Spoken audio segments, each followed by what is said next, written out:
Auto ఎవరిది అన్న? కరీంనగర్ వస్తారా?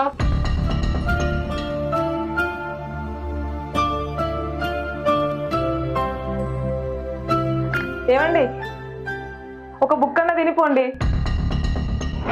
అక్కడ మన ఆటో ఎక్కితేనే ఇక్కడ మన 5 ఏళ్ళు నోట్లే పోతాయి.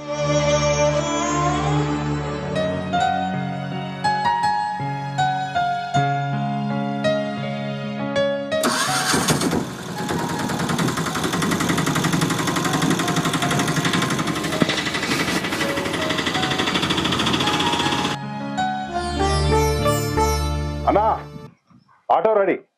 అన్న లేదన్న, మీరు వెళ్ళిపోర్రి. మా వాళ్ళు బస్కి వెళ్తా అన్నారు. బస్సు లేట్ అయిద్దన్నా. ఆటోలో రండి అన్న, తొందరగా తీసుకుపోతా. లేదన్న, బస్సు ఎంత లేట్ అయినా అది ఫ్రీ కదా అనే పోతా అన్నారు. మీరు వెళ్ళిపోరు, ఏమనుకోరు.